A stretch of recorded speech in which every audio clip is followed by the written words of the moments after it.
Hoy hablaremos de la caída de Roma y los reinos germánicos. Comenzamos. Los romanos eran un pueblo que dominó la península itálica y posteriormente casi toda Europa. La mayoría de nosotros los recordamos por sus leyes, coliseos, emperadores, gladiadores y su ejército siempre mal representado en toda obra sobre la vida de Jesús.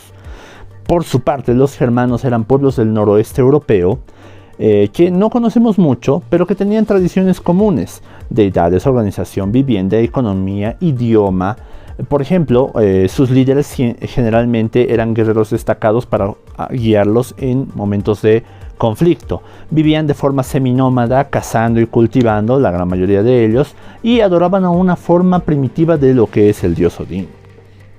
Ahora, tanto los germanos como algunos otros pueblos de las fronteras de Roma eran denominados bárbaros por los romanos, y esta palabra, que significaba los que balbucean, era una forma de llamar a los extranjeros. Era básicamente toda la gente que no hablaba el latín, que era el idioma oficial de los romanos.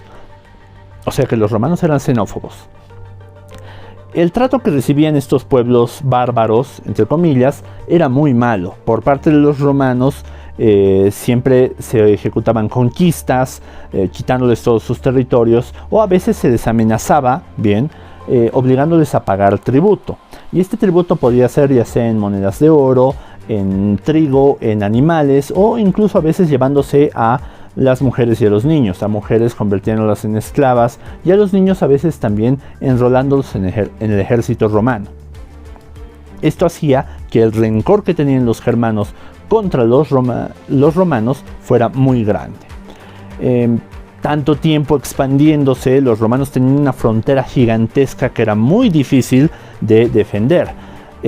Para el año 395, Teodosio I, en una estrategia un poco controvertida, lo que hace es dividir el reino en una parte oriental y en una parte occidental. Estas dos porciones deberían haberse defendido mejor. Sin embargo, lo que pasó es que la parte oriental sí se defendió mejor, pero la parte occidental tuvo muchos más problemas. Y eso fue algo que aprovecharon los germanos.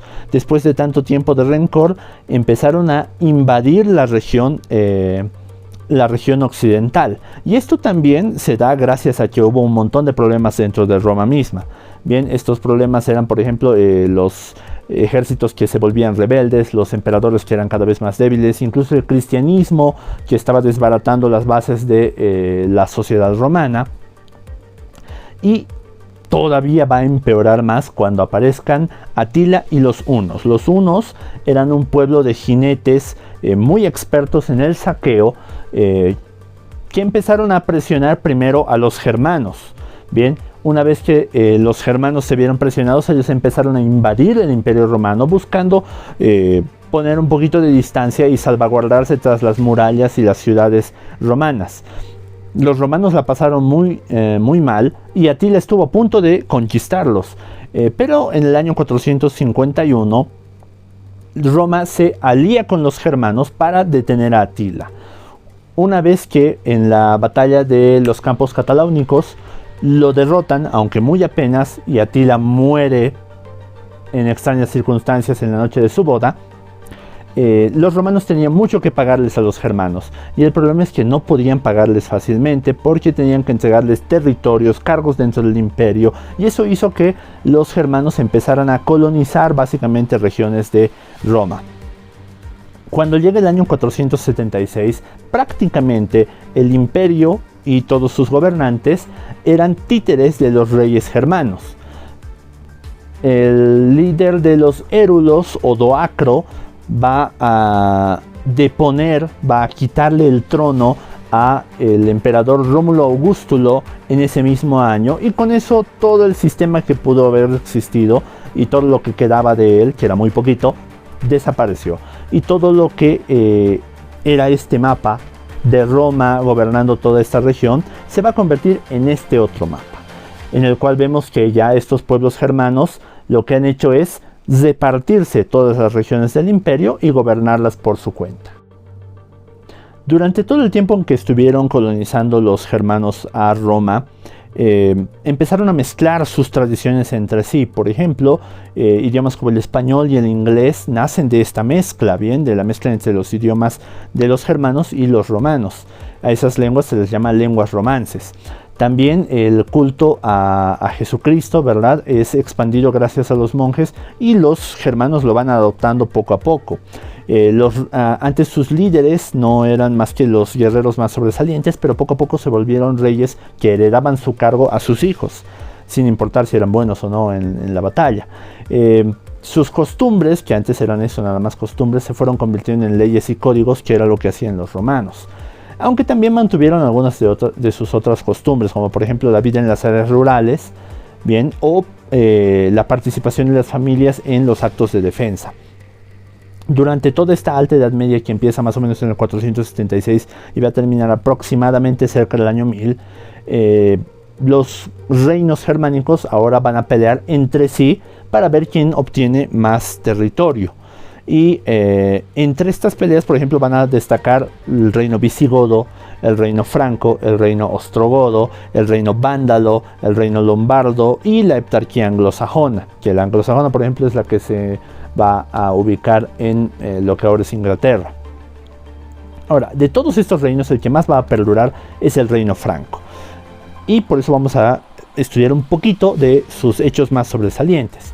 Los francos eran varios pueblos germánicos que se asentaron en lo que ahora es Francia, Alemania, Bélgica, toda esa región. Primero estuvieron al mando de los reyes merovingios. Bien, se unificaron bajo este liderazgo de estos reyes merovingios, que fueron los que expandieron su territorio. Cuando llegaron los musulmanes, que ya habían conquistado los visigodos y los habían básicamente exterminado, intentan entrar al territorio franco, y Carlos Martel, que era la mano derecha de uno de estos reyes merovingios, los detiene. Con eso se gana el cariño del pueblo. Luego de él, su hijo, Pipino el Breve, convence además al Papa, bien, que era la cabeza de la iglesia, de que le dé su apoyo para arrebatarle la corona al rey merovingio, y se convierte en el nuevo rey franco. Y finalmente, el nieto de Carlos Martel, hijo de Pipino el Breve, Carlos también se llamaba, lo que va a hacer es expandir este territorio. Gracias a esta hazaña es que a él lo denominan Carlomagno, y su imperio va a ser el Imperio Carolingio. En este imperio incluso se van a asimilar a otros reinos que eran, por ejemplo, los visigodos, los ostrogodos, los suevos, etcétera, etcétera. Cuando Carlomagno muere, el reino se divide en tres: Francia, Germania e Italia. Y estas tres partes van a sobrevivir, cada una para dar origen a un nuevo país. La más sobresaliente va a ser Germania. Francia va a seguir, pero Germania va a tener mucha más relevancia, gracias a que cerca del año 1000 va a fundar el llamado Sacro Imperio Romano Germánico. Resumen breve: los germanos, bien, y otros pueblos a los que se les llamaba bárbaros, eran pueblos que estaban en las fronteras de Roma. Roma los utilizaba ya sea como esclavos o como tributarios. Pero estos pueblos, poco a poco, gracias al impulso incluso de los hunos, van a terminar invadiendo Roma, van a desbaratar todo su gobierno, van a apropiarse de sus territorios, y esto es conocido como la caída de Roma. Una vez que cae Roma, van a empezar a pelear entre ellos para ver quién puede obtener más territorios y dominar toda la región, y diríamos, de alguna manera, que los vencedores, entre comillas, de esta confrontación serían los francos, porque fueron los que más tiempo perduraron, bien, y los que dejaron para futuro una herencia cultural y política muy grande. Eso es todo por este tema. Chau, chau.